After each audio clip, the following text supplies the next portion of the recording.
sranane wong yen luhung betah lopo kurang guling elinga salah jatmika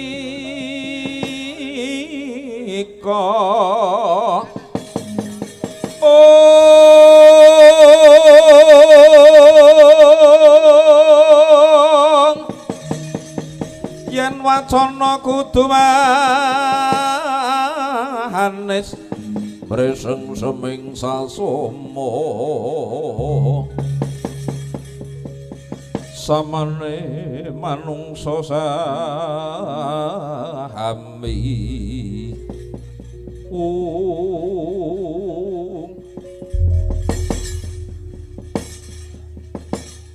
Koko Prabu sawetawis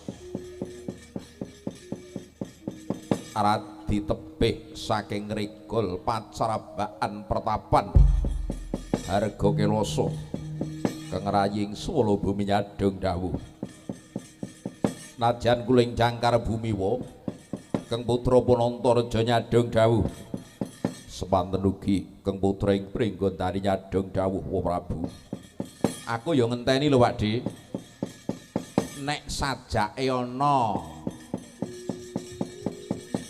samu barang kalir sing kira-kira rada ngane-ngane ya aku kabar ana to. Aja mumuk endem dhewe teman kok. Sajake kaya ora pati bares. Ora bares dengkulmu mlocot ngono piye? Yen punwa durung ana perintah to dawuh marang sira kabeh tegese punwa uga urung nampa pituduh sangka gurumu lan guruku Penemban Begawan Bima Suci. Ya ora lho Pakde.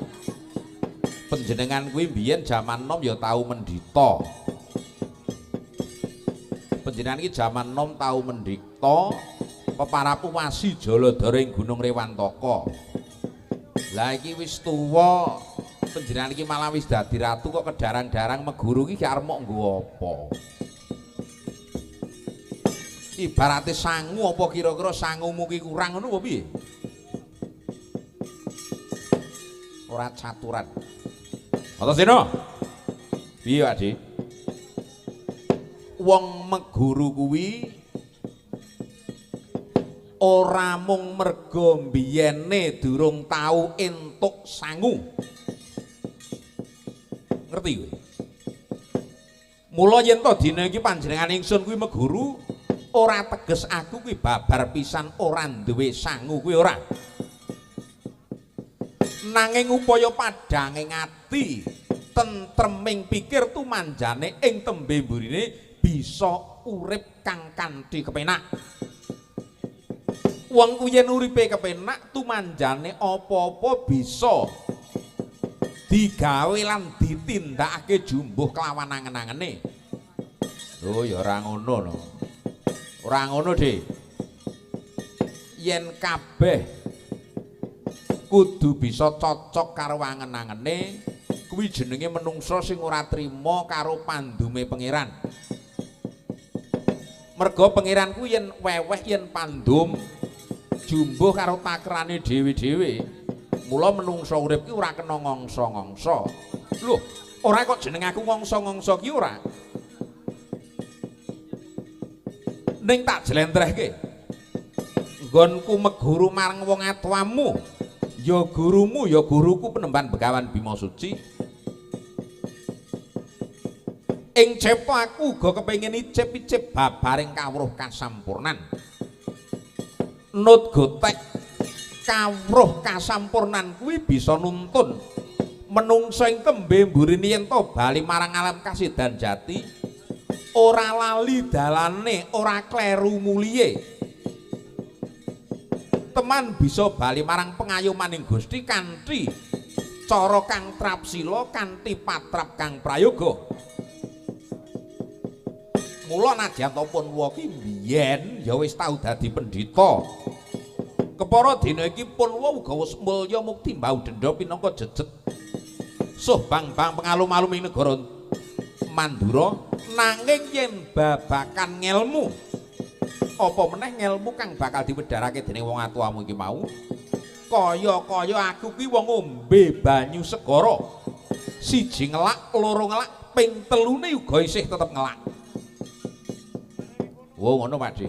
Nah mula kowe sing ketemu nom aja nganti mok guwak wektumu tanpa antuk cecepan apa-apa.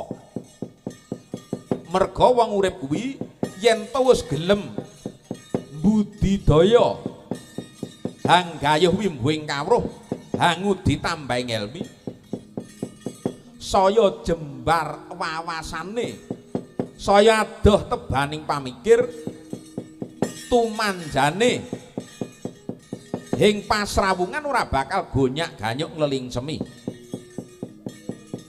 Lan maneh kowe kudu ngerti kawruh kasampurnan ya kawruh panunggal kang bakal diwedharake iki mengko ing tembe bakal nuduhake menungsa kuwi mbiyen asale saka ngendi yen urip kuwi butuhe arep ngopo yen wis rampung uripe sok baline menyang ngendi.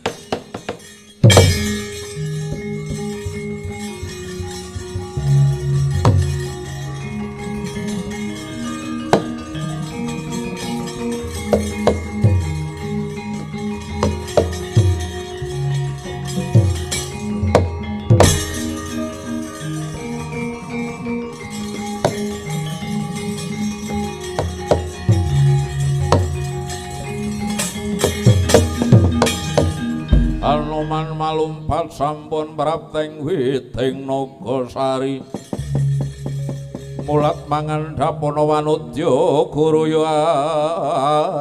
aging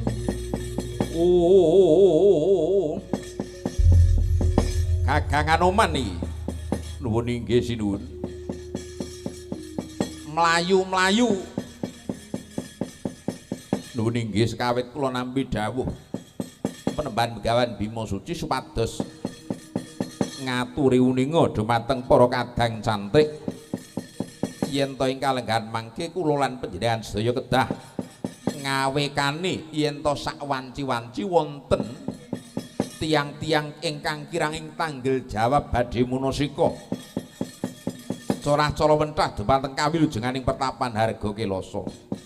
Dereng kiwala dawuh menika kula aturaken dumateng para cantrik sedaya kepara malahing kalenggahan mangke dadak nyulayani dudul hanyusuli wonten wadya bacingah ingkang kalenggahan mangke sampun hangepung wakul binaya mangap pertapan Harga Kelasa edyanane.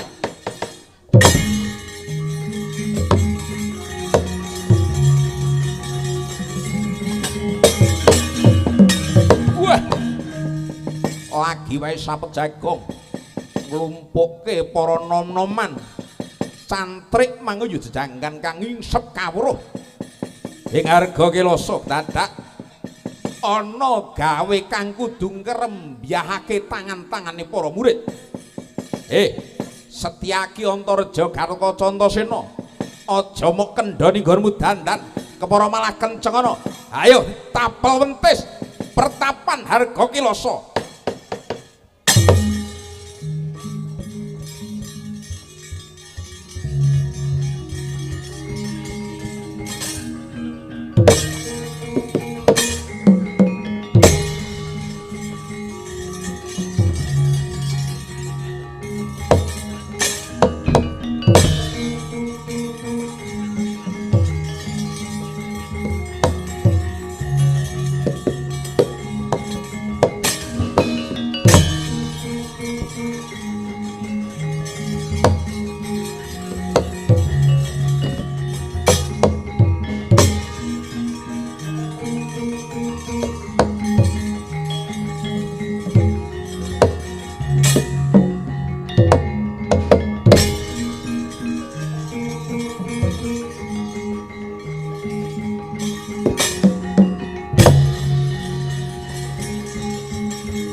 Maju.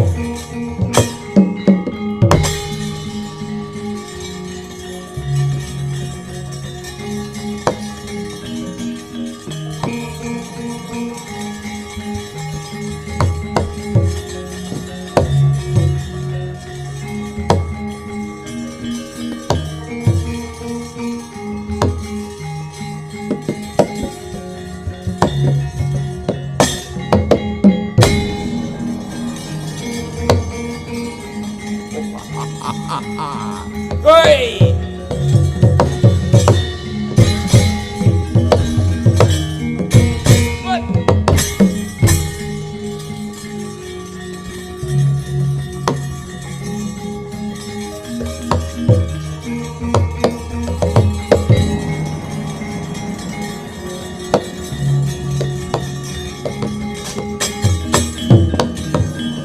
Sigra kang pala tumingal perang campo samya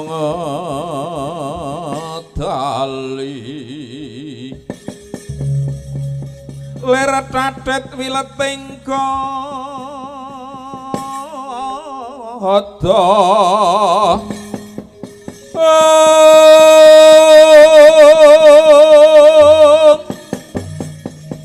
dayu angkung manguncang niti bintang sangati mijil bintang sangati midil adenya ngedali wus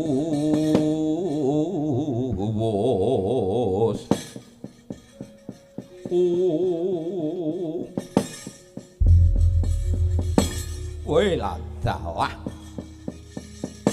lagi wae nggon kula mangku macak baris Nodawing Ratu Gusti Kusinuwun Prabu Karungkala saka negara Guwa Barong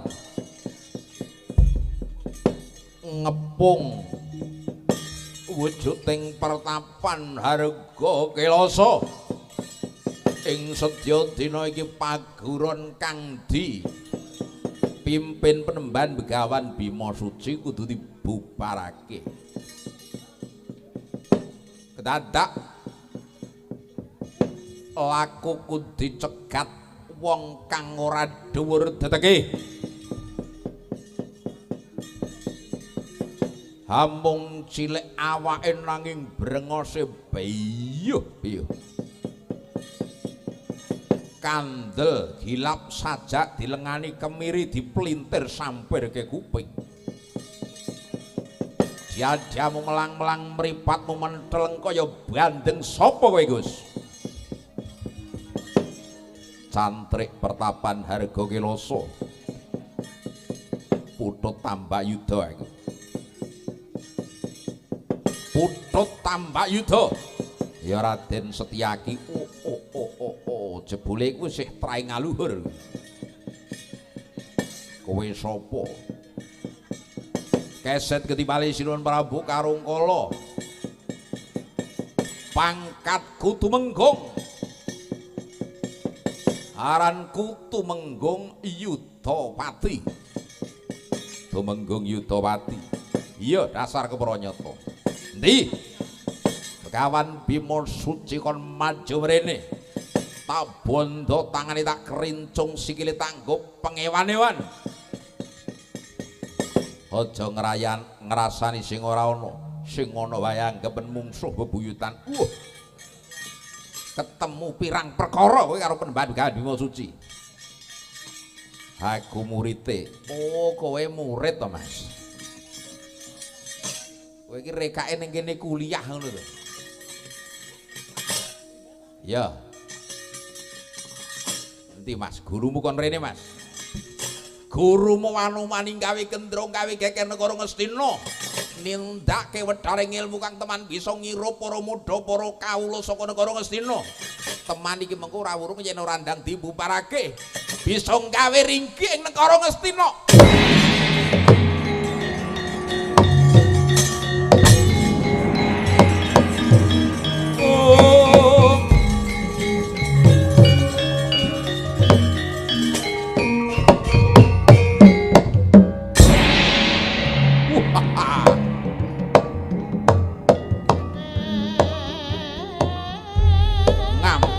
ngomong-ngomong mencor lambeku. Oh.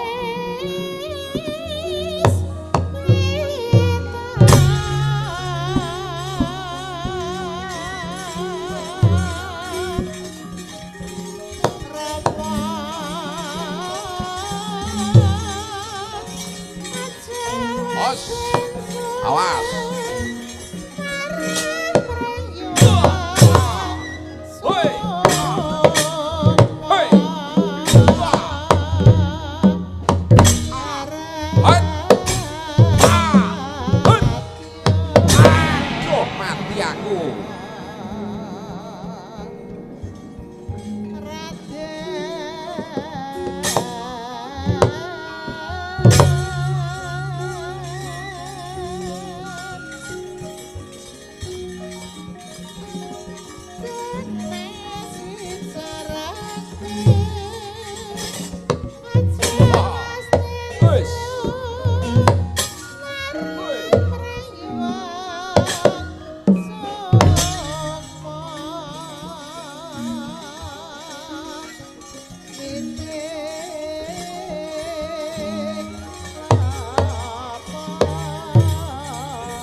Dipepet jarak kok cah kene Mas.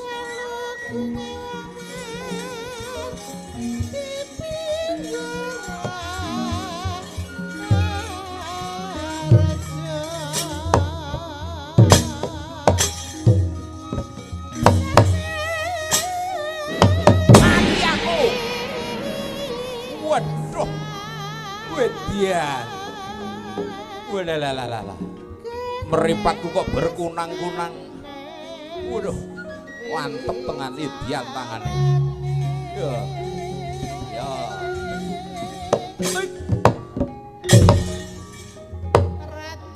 Mati aku. Mati aku. Waduh, duh. Idian. Waduh. Ya.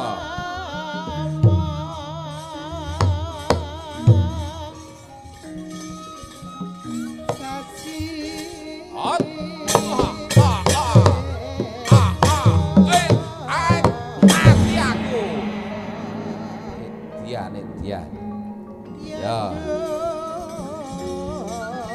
Wes.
Waduh. Yo. Hit ya. Yo.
Udah.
Ya, Nityan.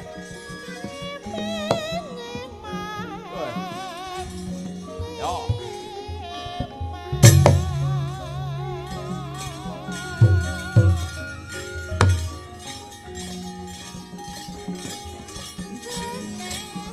Awas.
Kapake iki. As.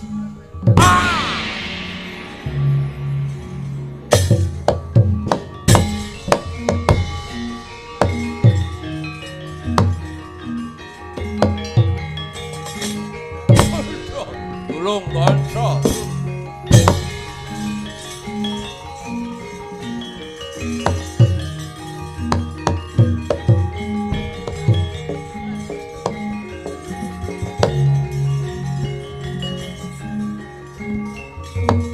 Minggir.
Mas.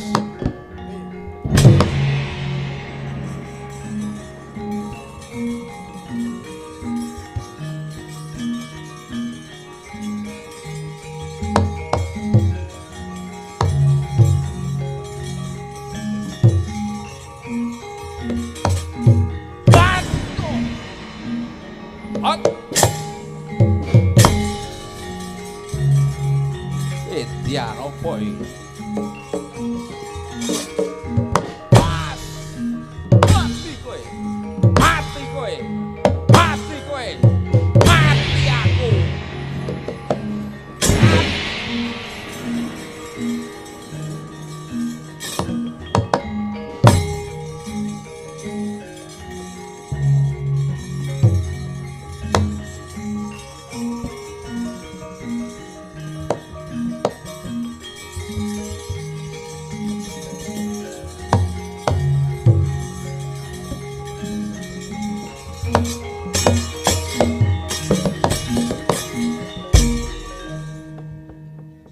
Mundura. Wong gua barong mundura. Prajurit sabrang iki ora kena dijagake petingane siji poto loro madang.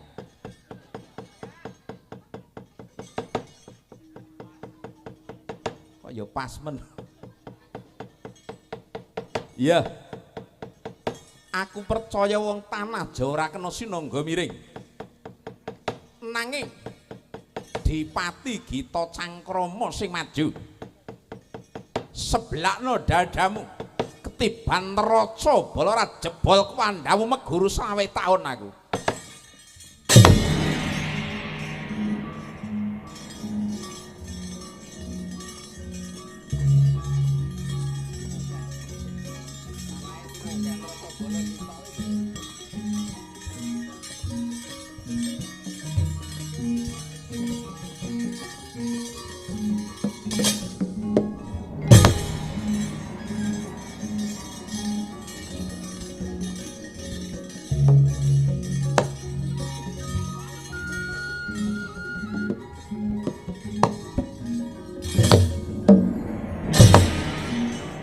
Balik neh.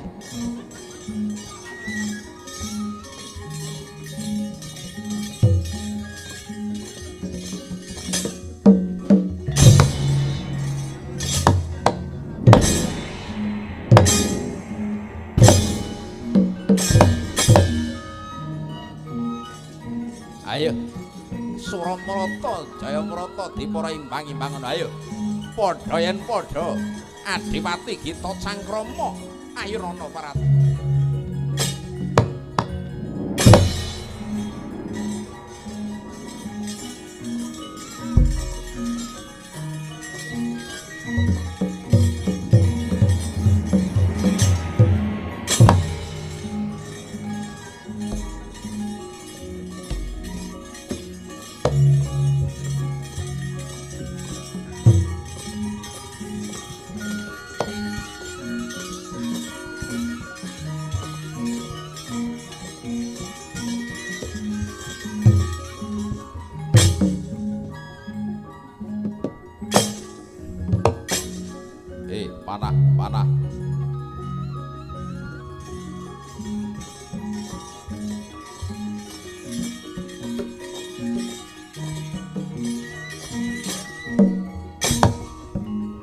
Panah. Panah. Waduh.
ing langit kelap-kelap katon lirgin sanging alis rinsang mawe gahandrung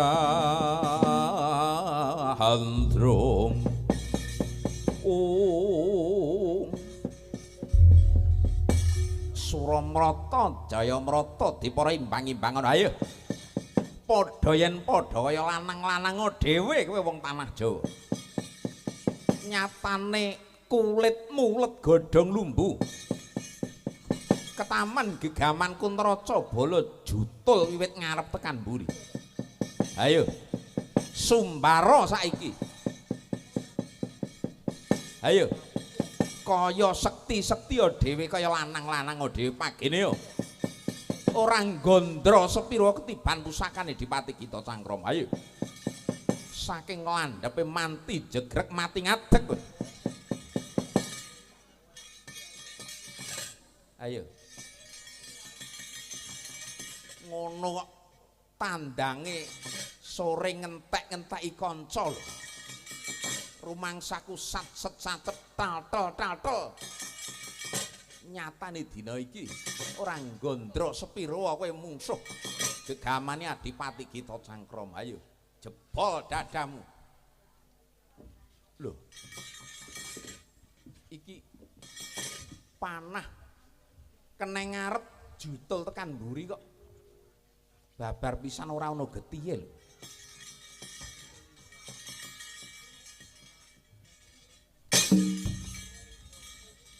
lho ora ana tatune kok beda karo nggone tias lho iki iki biasane nek ngene iki kena metu tatune kok ora ana saking landhepe gegamanku nyatane ayo nyatane endi mau nyatane kowe mati saka gamanku aduh aduh aduh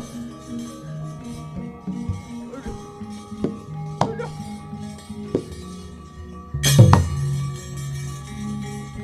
yo ngewak-ewak tenan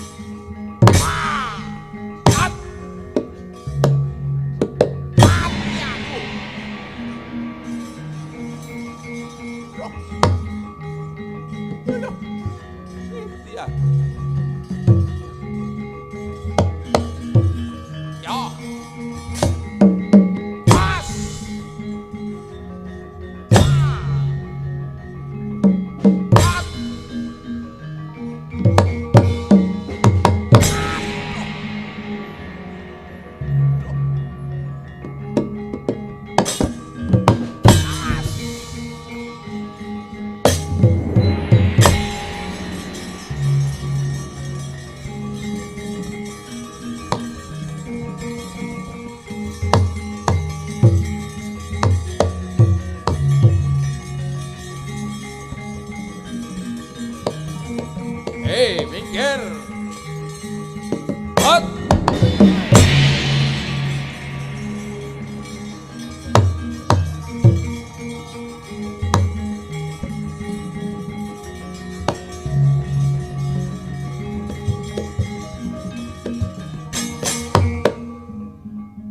wah munyuk hot hot tinggi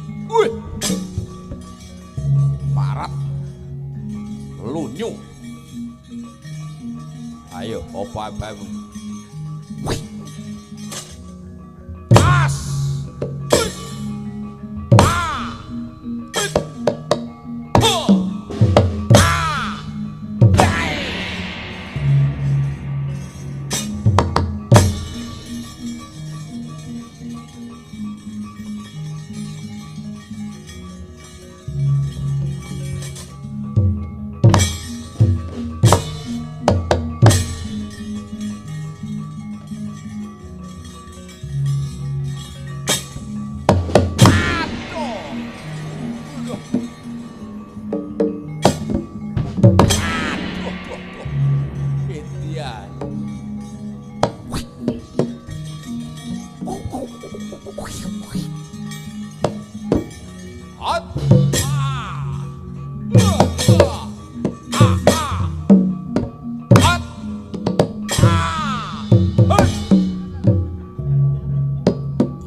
Sokorupa ri sedeng narendra yaksa laku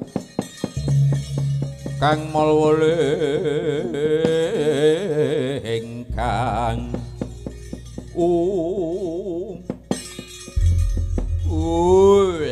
adalah para wadya bala saka Guwa Parung tinrajang kridane para santri harga kilasa bebasan kaya tambak merang sinapu banjir bandang. Jebule menungsa cilik-cilik kanthi dayane ngetapi-tapi. Ya. Kekaman saka negara Guwa Parung sing maju iki.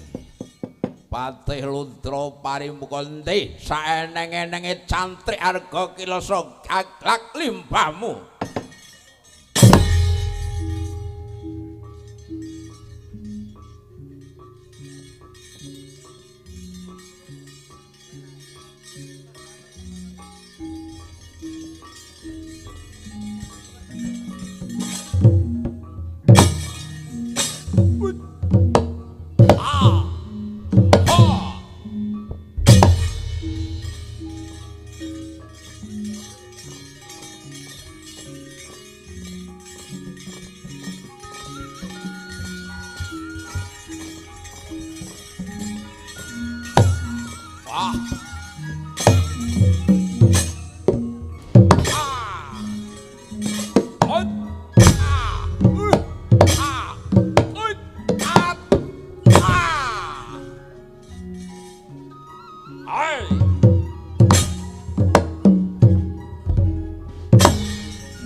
Suramrata Jayamrata diwara imbang-imbangana padha yen padha ayo gaglak limpamu wong tanah Jawa.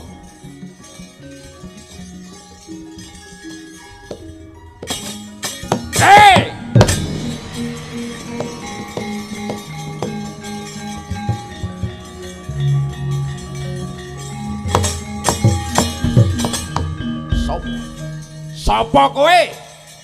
Patih saka negara Guwa Parung.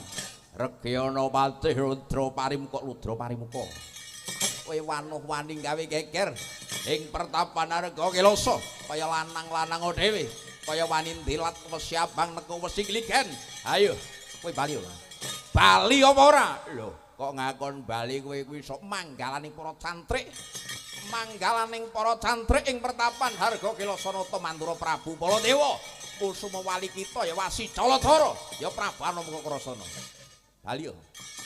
Baliya wateking prajurit timbang Bali Wirang luwih becik Bali dadi padang. Piye? Bagaimana? Wateking prajurit timbang Bali Wirang luwih becik Bali dadi bathang. Nyepelekke kandhane Nata Mandura Prabu Baladewa. Kowe tak kandhani takon Bali ora gelem. Kowe kaya mentas megero anyar ya. Kowe ngalke kasudepianmu kaya ulet-ulet to kulitmu, kaya atos-atos palumu. Allah tungkak cangkemmu bongkong. Ayo. Suramrata Jayamrata dipara impang-impang ana kurang bala nyurana kurang kawan pratya. Ampian kaya wong jala rebutun kaya menjangan mati ora orane gigring ruku salamba sayuta mara saketi wuri lekaning ati. Apa iki?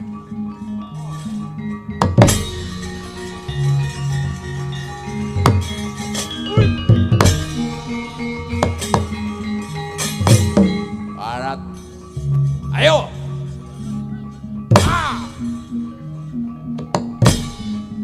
Kurang bu. Nyo. Pas. Bali. Mo. Film Bali entus bisa ngendarat kawan Bima Suci. Kowe tetep ngeyel, tetep ngeyel. Nyo, tungkak kutam. Nono. Ayo, aja minggat. Cincing saweta iki Baladewane. Ayo, sayuta mara saketi wiril karing atiku. Ampian kaya wong jala rebutan kaya menjangan mati ora orane gigre krungu salomba. Ayo, sayuta mara saketi wiril karing atiku.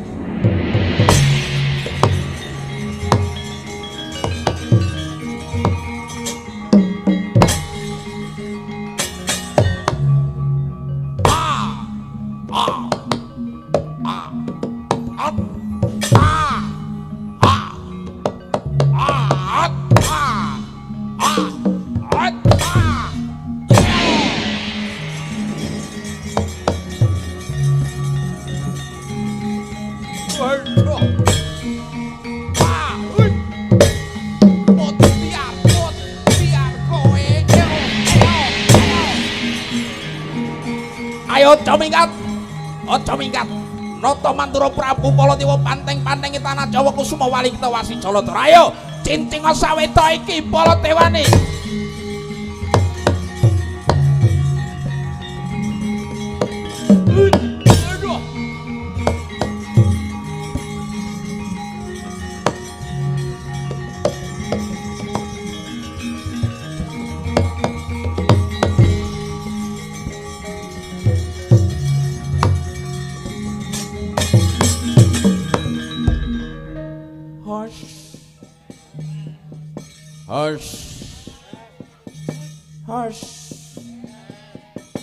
Hush. Walah. Gusti ragaku gondelana nyawa sing kenceng. Arang kandhing perang kok perang sekali-kali kok ya malah remuk babak bundas ra iku. Umume sing galake butane lho kok. Iki kok buta kok kalah galak iki mergo taun 2026 iki apa piye to?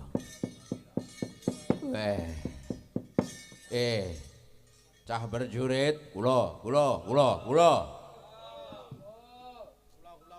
Setengah loro lho kok wis kula. Ngenteni rawuh sinuwun Prabu, karungkala wae ditapel wentis. Laler kumbang aja nganti ana Kang Projol.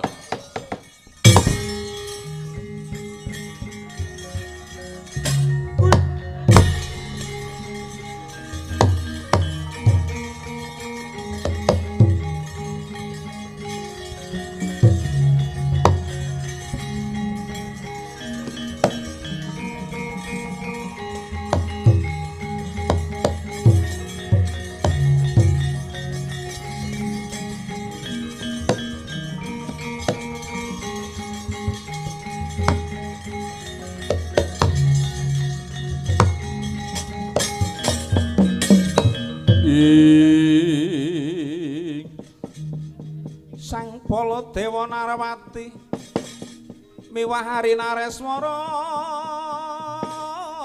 Kresna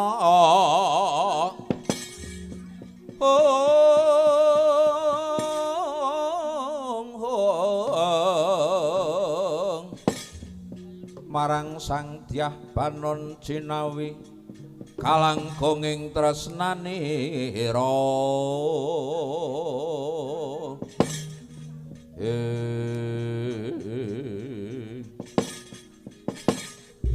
Kakang Anoman dawuh katimbalan sinuwun kanggo sawetara kena tak pesthekake kahanan ing sakiwa tengening pertapan Harga Kelasa wis ndungkap tentrem nanging aja ngendhoni kawaspadan kepara malah dikela tata lair yen tawan baris pendem nanging yen to manjing suruping surya mata kang cacayana loro rangkepen bebasan dadi sewu kanggo ngulat-ulati kahanan kang bakal dumadi ing Harga Kelasa kene Kakang Anoman nuwun inggih senuwun kula namung sedika ngestakaken dawuh babar pisan kawilujenganing penemban Gandung tak pasrahake marang kowe aku bakal uga melu ngulat-ngulati kahanan mratitesake para kawula kang dina iki mapan melu mangasrama ing Harga Kelasa kene aja nganti ki mengko para kawula kang uga kepengin nyecep kawruh kasampurnan saka penemban gawen Bima Suci ana kang ngaru biru ana kang ganggu gawe saguh Kang Anoman inggih sinuwun kula namung saka ya yen to wis saguh dina iki ayo sewang-sewang ngayahi tanggung jawabe dhewe-dhewe